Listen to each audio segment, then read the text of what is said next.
Hey, it's Yamina with another segment of I Got Issues. Today I want to talk about insurance. So I've been with my present home insurance people from since 1998.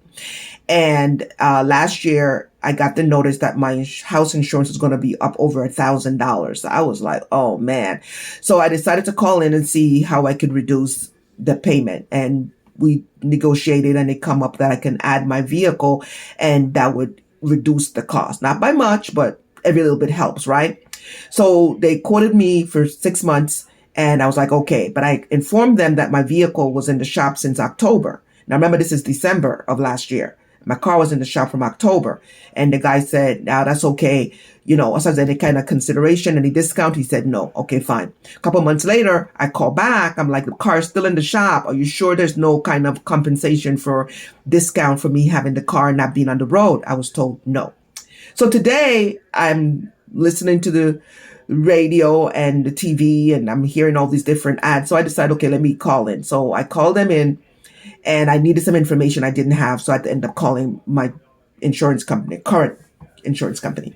So I called them and, in conversation, it was revealed that the car being in the shop, I could have been paying for comprehensive coverage is $89 as opposed to what I've been paying. That would save me like 200 and change.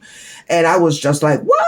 Then the guy was like, yeah, he's sorry no one shared that with me before, but he can go ahead and put me on comprehensive starting today.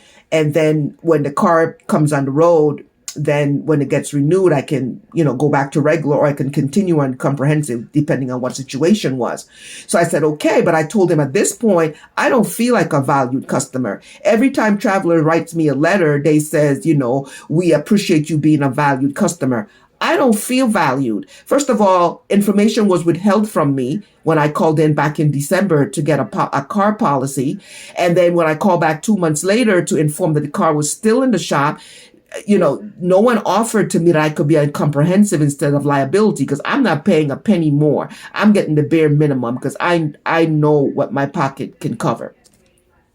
So in any event, I left a message for their manager. I'm waiting for them to call me back to see if I can get some kind of a refund or some kind of compensation for this period of time that my vehicle has been in the shop and not on the road. And I've been paying for liability coverage when it's comprehensive. So I'm here to let you know if your car is not working in the shop, you plan to have back on the road at some point, and you're having either full coverage or liability coverage, whatever the coverage is, you can downsize that to comprehensive, which is a lot cheaper until your vehicle is set to go on the road. I'm just saying, I got issues. What about you?